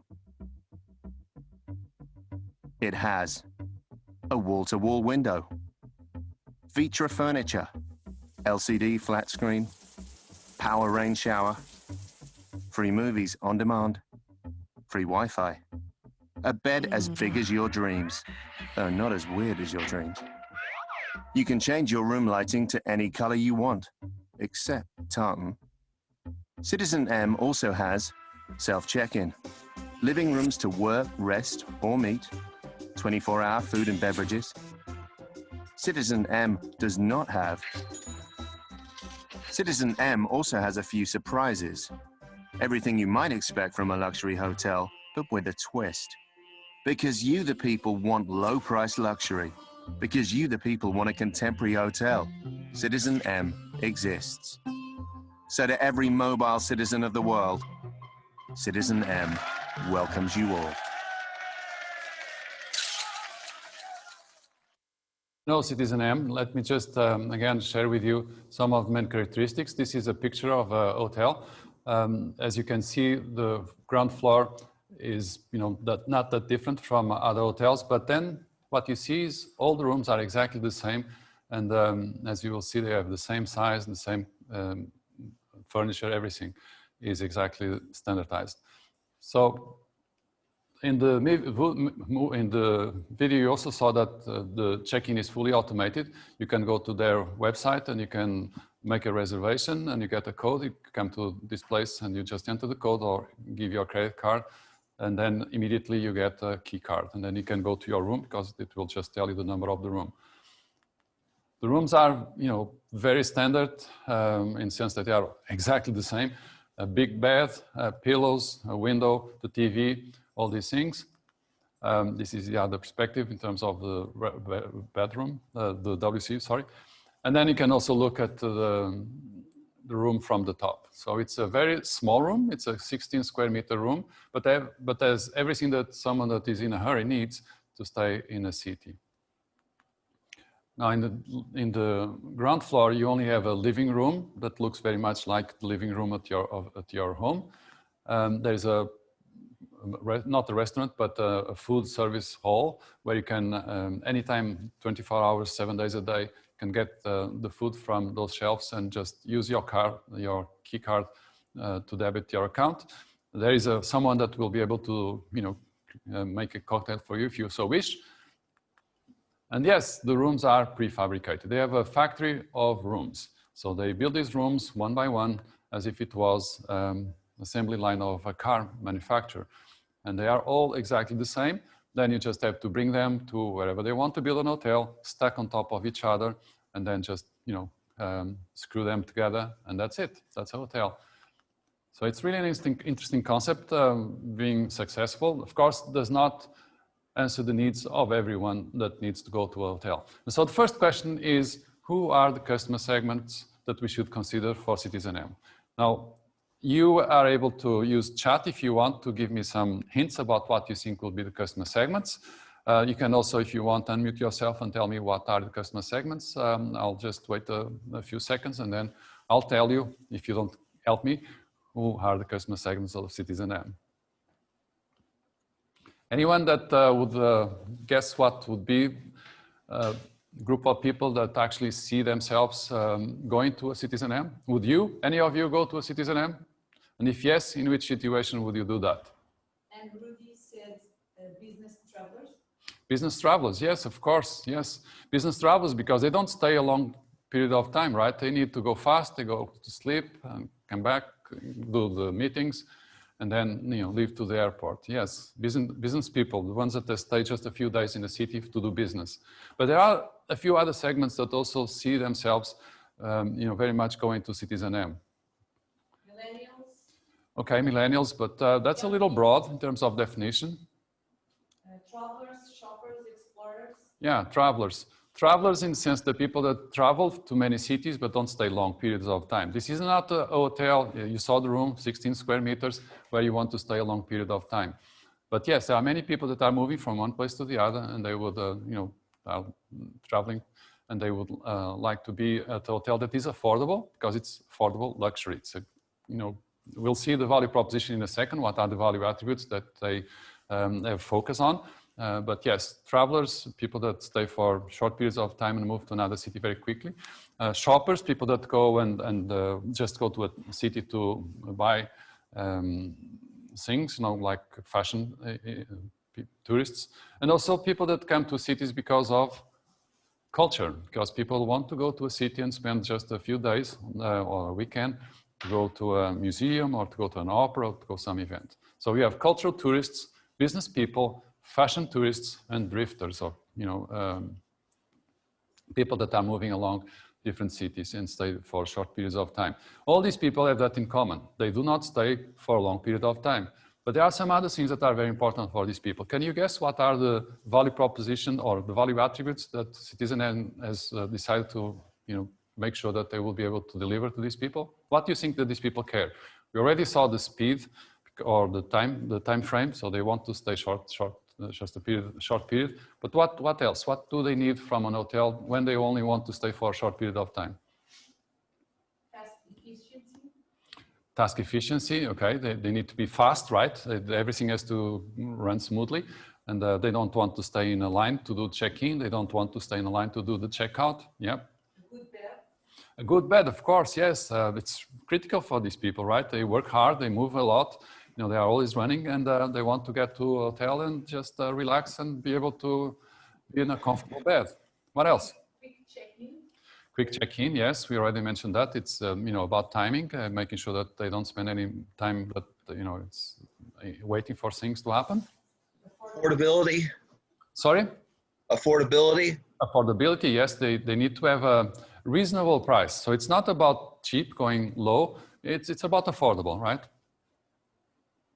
Convenience and quality assurance by brand. Yeah, convenience and quality. So let me share with you what they, in terms of Citizen M, consider their most important value attributes. And it's really about the bed that you already mentioned, the pillows. They also found out these people care very much about the quality of the pillows, the speed related to everything. So speed about check-in, check-out, speed about getting the food that they want whenever they want. And the location, location is also critical, because given that timing is such an important issue for these people, they want to be in the center of the city. If you look at Citizen M, they are in New York in Union Square and some other place right there in the middle in Manhattan. In London, they are right next to the Millennium Bridge, so across the bridge from the Big Ben near Tate Modern. And they also are very close to the London Bridge, the London Tower. And so they look at locations that are really in the best place possible. Now, they can do that because they don't require a lot of space, right? They only need the space to put all these different rooms on top of each other. So, and cleanliness. They found out these people care very, very much about making sure that they go to a hotel and the room is perfect, it's clean. There is no problem there. So those are the 5 most important value attributes, and all the business that they are building and all the work that they are doing is to make sure that, at least in what regards these 5 things are according to the expectation of their customer segments. Now, so we have customer segments, we have value proposition. What are the channels that they use to communicate the value proposition to the customer segments? Anyone wants to guess what are the channels in this case? Well, there is one that I already mentioned, right? Well, I'll help you. It's the web. They do a lot of communication, not only just in terms of communication, all the reservation process is done through the web. They have a lot of people going to their website to understand what are their value proposition and the value attributes, and also to make reservations. They also have a club, and so people can also engage with other people and know the sense of community is built on top of this channel. And they use a lot of social media. They spend a lot of money in terms of marketing through digital means. They don't go traditional. They don't use a lot of the common distribution channel of hotels. So they try to go direct instead of having these big wholesalers that buy all the rooms and then resell the rooms. So that's about channels. Now, what about customer relationships? How do you think that they actually relate to the customers? What can they do so that they can get, they keep, and they grow the relationship with their customers? Okay, I'll give you some help. First of all, I already mentioned, is social media. That's one of their main marketing tactics in terms of getting customers. But then they also want to keep these customers. And so they have these loyalty programs in place so that people can come more often, and they look for repeated business. So those are the two main tactics in terms of getting customers and keeping these customers with them. And then, of course, we need to figure out what are the revenue streams. How do you think they make money? It's an hotel, right? So hotels make money by? Rooms. By rooms, yes, of course. Now, there is one thing that is very interesting about Citizen M, is the fact that they do sell a lot of rooms direct. Now, most hotels, if you're probably not in the hotel industry, but we actually have some customers in the hotel industry and we have been working with them. But most hotel chains, most of the sales are done through resellers or wholesalers. So they don't sell direct. There's very, very few, just a small percentage, maybe even just 1 digit or 10% or even 15% of the total rooms are sold direct. Everything else is done through other people that buy bulk or resell their rooms. Now, in case of Citizen M, they managed to sell at least half of the rooms direct. And that's an amazing number because, as you can imagine, if you sell indirect, what happens? You pay a commission, right? And it's a high commission. So it's like paying 30 or 40% or even more. If they buy the rooms in bulk, they probably even get more than 50% discount. So that means that instead of you getting that money, it's the other entity, the distributor or the reseller that gets that money. So if you go direct, you get more money, right? Now they also do some business around food, but that's not really critical for them. It's really rooms direct where they make most of their money. So we very quickly saw the main characteristics in terms of customer segments, product proposition, customer relationships, the channels and revenue streams. And that's the right side of the business model. And immediately when you look at this business model, and if you were to compare that with a traditional hotel, you would see many differences, a lot of differences. And that also, even if you didn't have the opportunity to saw the video or visit Citizen M Hotel, if you just had some information and you look at this business model, you would find out that, yeah, this is a different hotel. This is a different way of providing a service to a different set of people and actually making money through doing that. Now, left side, we still miss that. So what are the main activities that you think Citizen M needs to be able to deliver that value proposition? What are the main processes? People that work at Citizen M, what are the things that they do? Well, you are not aware of that, but one of the amazing things about Citizen M is the fact that they have very few people when compared with a traditional hotel. If you look at a hotel that has, let's say, 200 rooms, they probably have around 100 persons in the hotel just to provide all the services that are necessary for the hotel to run smoothly. Now, Citizen M doesn't need that. They only need people to really care about customers. So people that are at the hotel are the ones that are always attentive to what customers need, try to help them in any way they can. Everything else is outsourced. Okay, so key activities for Citizen M really are two things. One is customer support, making sure that the customers that are at the hotel or even when they engage through social media get the support that they need. That's the secret of building a strong relationship with customers. And of course, they need to manage very carefully their outsources, making sure that service levels are agreed and they are fulfilled with these outsourcers. Now, key resources. What are the key resources in case of Citizen M? I'll go fast, but I'll let you know that the two main things are, of course, people.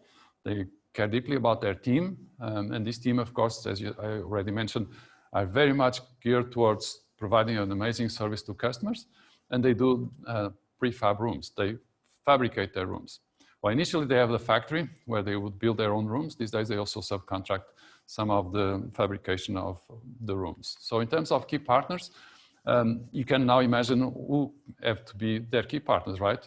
Because since they outsource most of the things, are all the people that are involved in providing the service that the hotel needs to run, right? So that means you need someone to do the cleaning, you need someone to build the building, you need someone to now build the rooms, and also you need the furniture. They have a special agreement with a Sweden company out of Sweden called Vitria, if I'm correct, where they actually use their furniture. It looks like a showroom, and it's a good deal.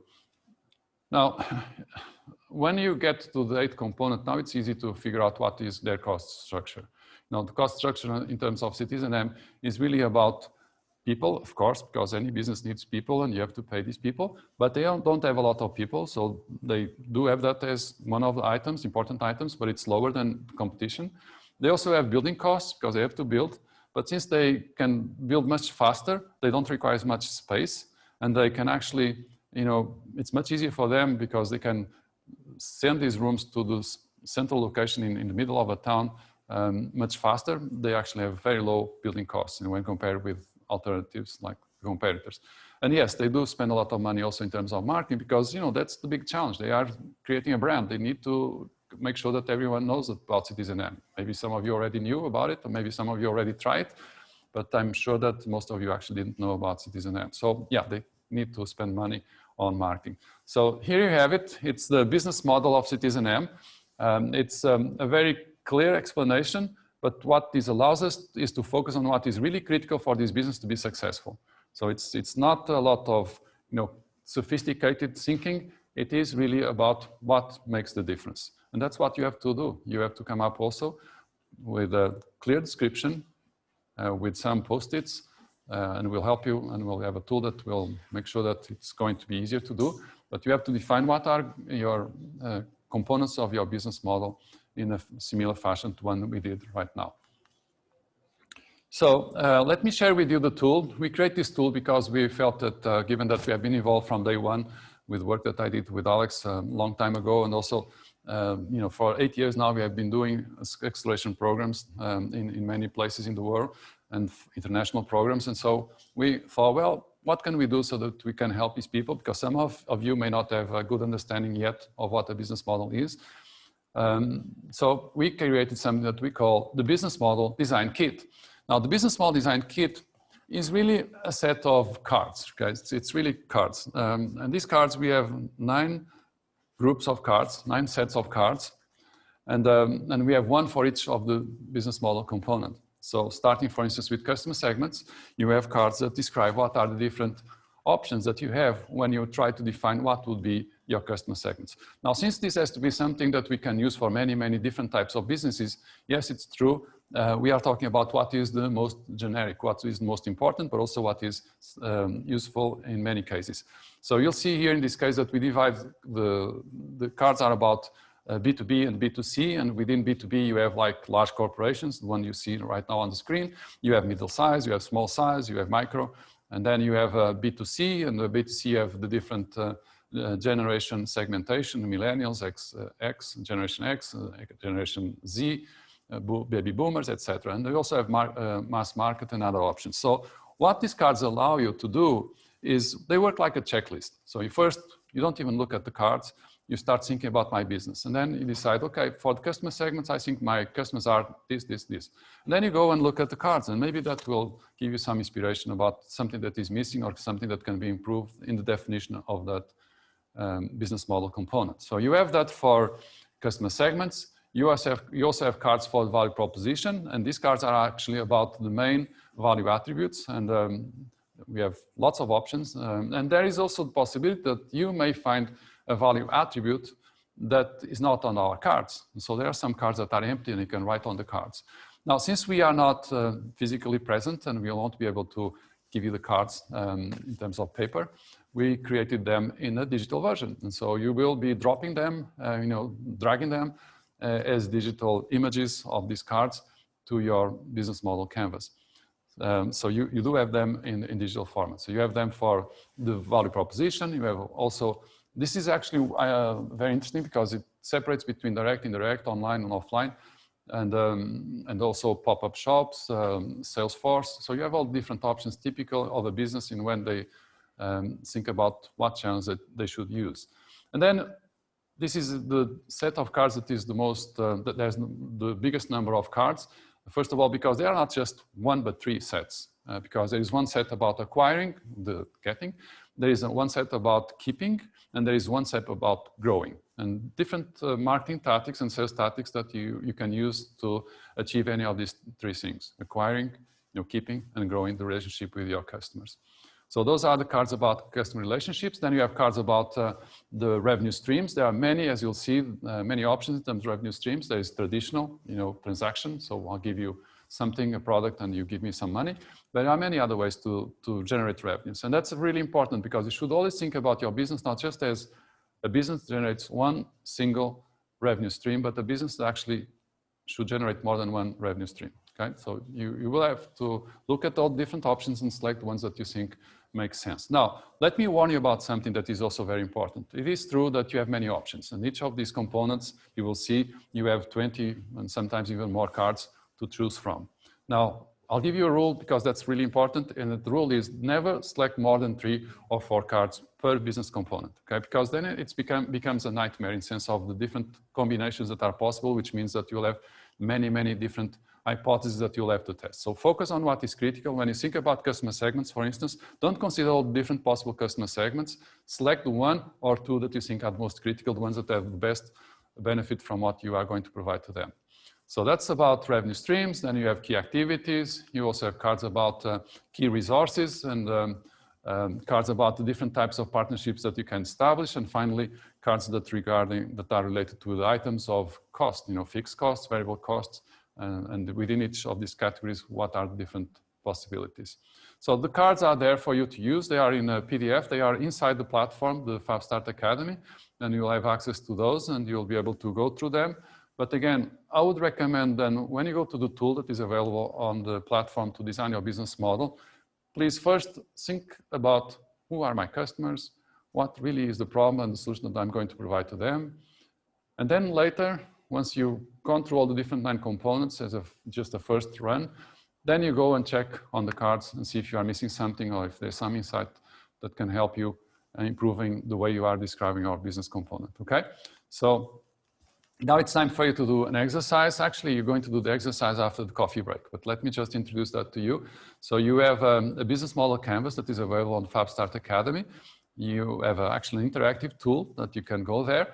And when you reach that, you'll be able to define the different attributes or the different characteristics of each of the components. So you'll be able to choose from different options that relate to these cards and select the ones that you think apply the best to define each of the components of your business model. And that's really it. So what we are going to do after we come from the coffee break, just 10 minutes coffee break, we'll have a countdown there. And when it's over, we'll start again. And then you are going to go to breakout rooms. So we'll activate the breakout room function on Zoom, which means that you'll be placed on breakout room of your team with your team members. And inside that breakout room, you'll have to work in defining the first version of your business model, okay?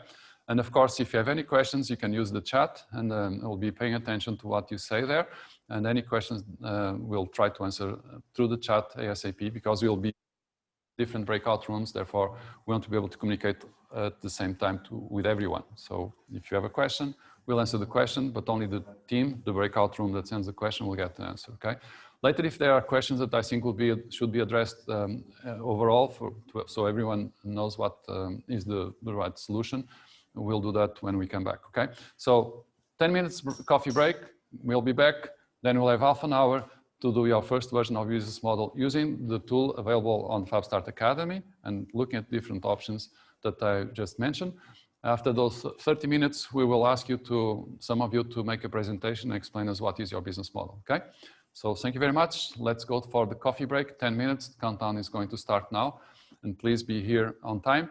And when you come back, you will be immediately placed on your breakout room. If there is someone that doesn't give us the email that you are using now to log in into Zoom, then we'll have to assign you manually, okay? Right now, the emails that you gave us were used to create these breakout rooms automatically, but we don't know for sure that if you are all using the same email that you provide us with, okay? But we'll fix that quickly, manually, when we come back in 10 minutes. Thank you very much. Look forward to see you in 10 minutes. Thank you.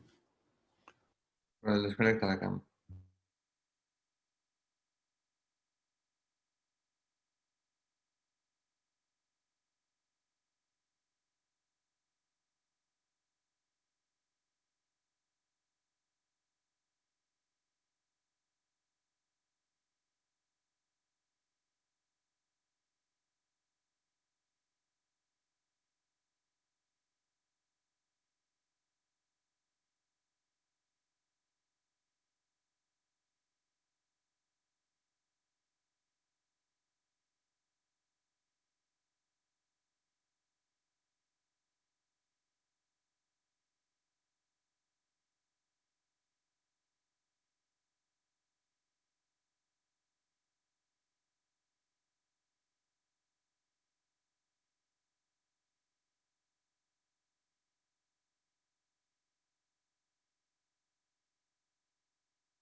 Well, welcome after the coffee break, but we still need a few more minutes. We are setting out the breakout room. Some of you are not using the email that you provide us with, so we are fixing that. So 4 more minutes, and then we will go to the breakout rooms in 4 minutes, and then we'll have half an hour. So that's okay.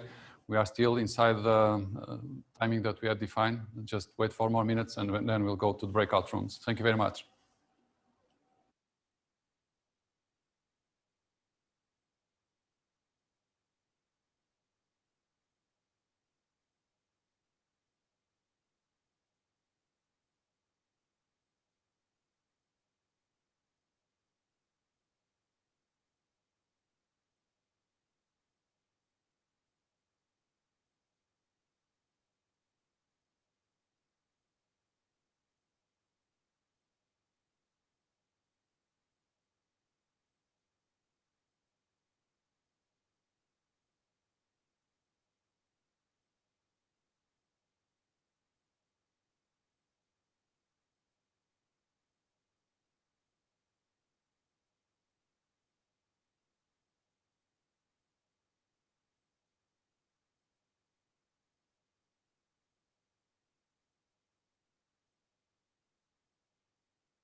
Welcome back.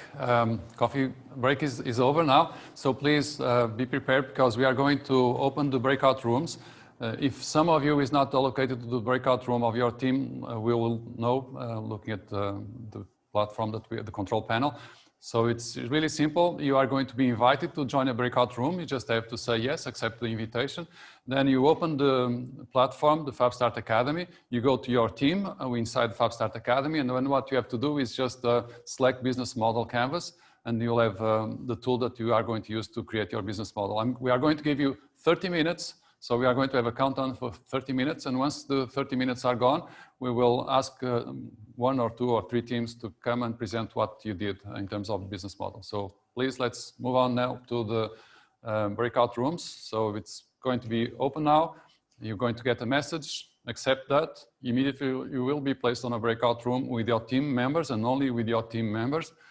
Right now you only have 1 person in the team means you're going to have a breakout room with just 1 person. If there are 3, there will be 3 people there. So if you have any questions, use the chat. We'll be monitoring what's going on in terms of the chat and answer very quickly. You have 30 minutes. Let's move on, and we will see you in 30 minutes. Thank you very much.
Hello.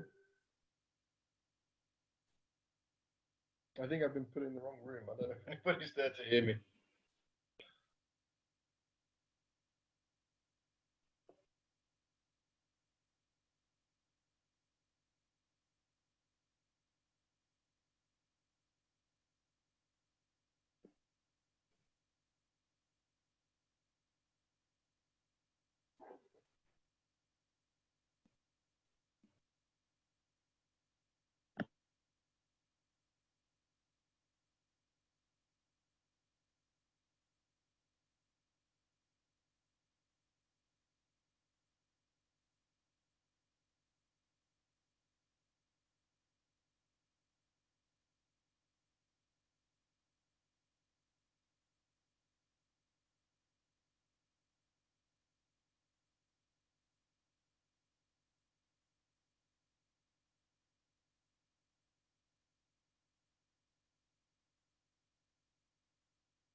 Hello.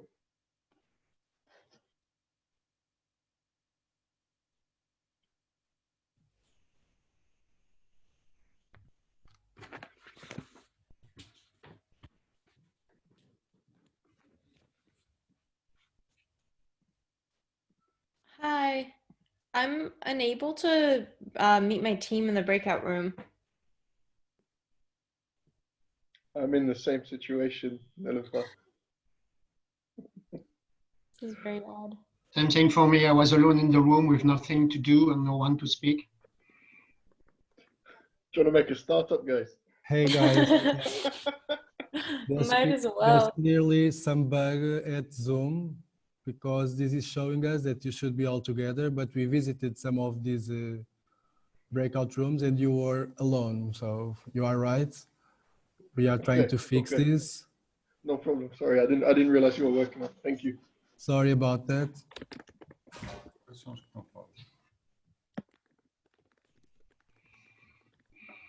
Hello? Can anybody hear me? Yeah. All right, I'm in breakout room 9, Red Rose. I was waiting on my own. Vincent called me and said he's waiting in the same room, also alone. I have no idea where Sven is, but although we seem to be in the same room, we're not actually connecting. It seems a lot of people are having the issue. Oh. I think all of you had this problem, man. Okay. All right, then I was beginning to feel as Billy No Mates. Let's I don't take it quite so personally now. So shall I just wait? Just give us 1 minute because we are trying to realize what happened here. We are very used to use breakout rooms, and this is the first time that this happens. Okay, I'll just message Vincent and let him know.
Hey guys, sorry, but we are having some trouble with breakout rooms.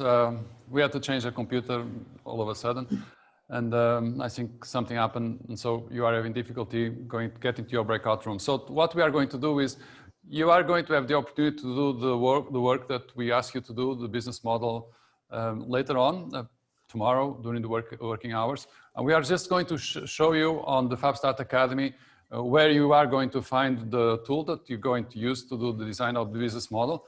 And then we'll move on to the elevator pitch and probably finish a little earlier today, and we'll fix this problem with breakout rooms. We have used breakout rooms in many other situations and it works fine, but apparently today we had some difficulty with this computer. So don't worry, next bootcamp will go fine with breakout rooms, but now we have to move on. Very good. So, Philippe, are you going to show me the FabStart Academy screen? Yes. So bear with me just a few seconds and we'll show you the FabStart Academy and the screen where you have to go later on, tomorrow, or if you want after this session, and build your first version of your business model. And please, one thing that is really important for you to remember, whenever you log into Zoom, use the same email, the same account, and specifically the same email address that you gave us. If you need to change the email address, no problem, you can do that, but you have to tell us so that when we define who is in each breakout room, we have to use those emails. Otherwise, you know, you're going to be invited, but you're not going to see, you are not going to be sent to the correct breakout room. Hey everyone, can you hear me? Yeah. Can you hear me? Yeah, yeah. Okay, good. So bad news is that we cannot use the breakout rooms. Estou com algum feedback, acho. Okay. And the good news is that this session will finish earlier. Estou com muito feedback. But follow you.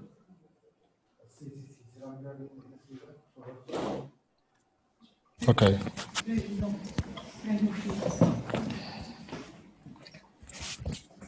Can you hear me now? Okay. Yeah.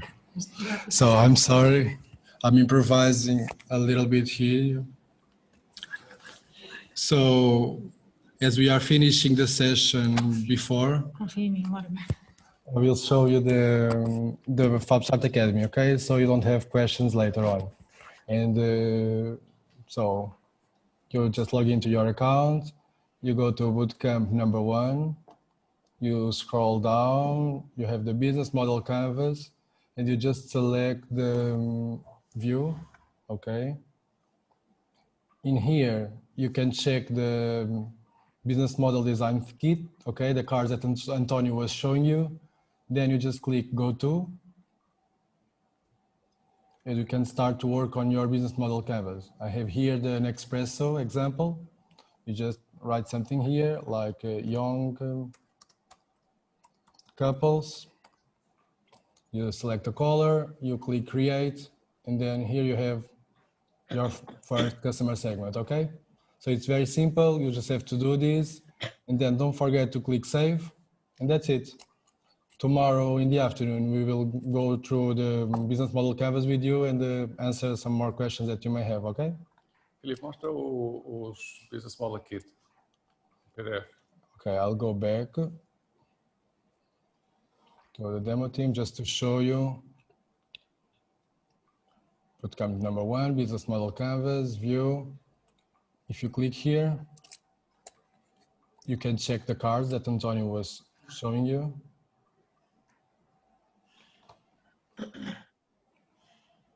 So when you have doubts about each component of the business model canvas, you can come here and you will have some ideas to brainstorm. basically that's it. Do you have any questions now?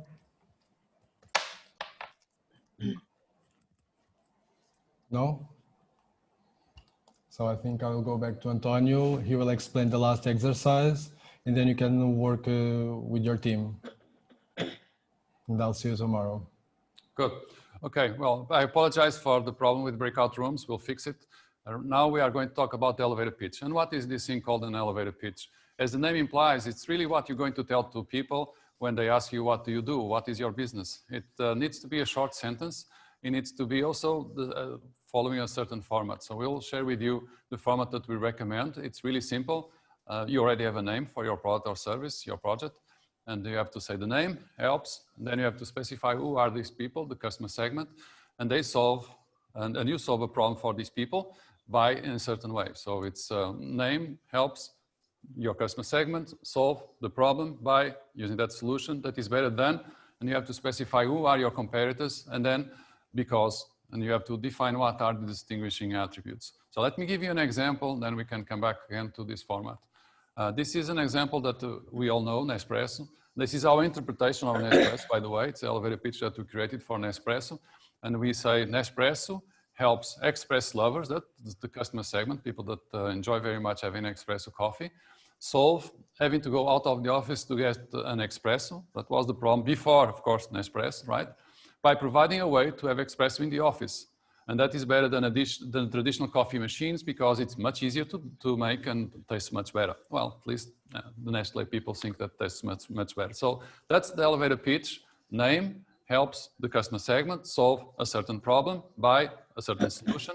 And it's better than the competition because of a certain attribute or attributes. I'll give you another example. This is the elevator pitch for our own project. Fábrica Startups. So it's Fábrica Startups helps people who want to start a business solve.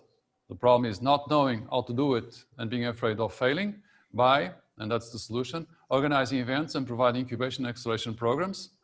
And then that is better than, and those are our competitors, Startup Lisboa and BTI, because of our own methodology.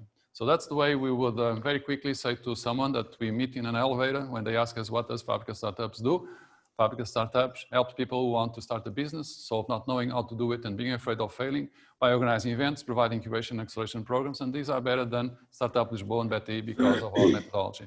So that's what we would ask you to do as homework. So now you have two things to do. One is the business model. Just go to FabStart. Within your team, you have the business model canvas. When you click on that, you will be able to access the PDF with all the different cards.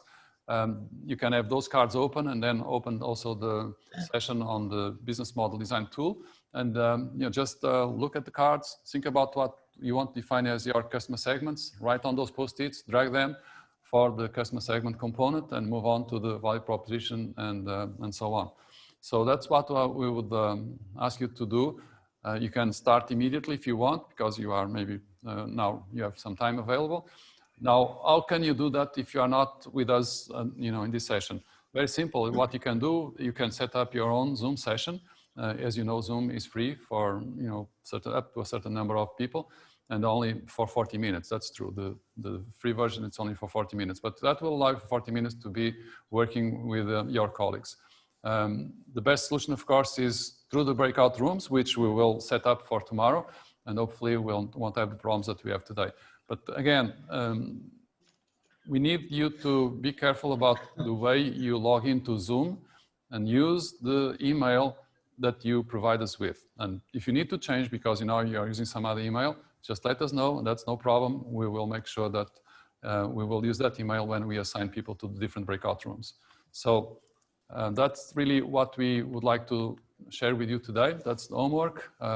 Business model canvas using the tool on FabStart Academy, and also use this template. It is also available on FabStart Academy. Fill the blanks and let us know what is your elevator pitch. We will have the trainers, myself and other people looking at the work that you do, and we will provide you with feedback. And it's true also that tomorrow you also have more time to work on both things. So those are the assignments. Complete and update, in this case, is actually create your business model canvas.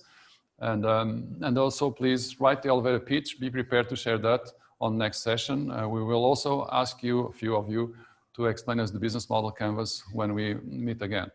So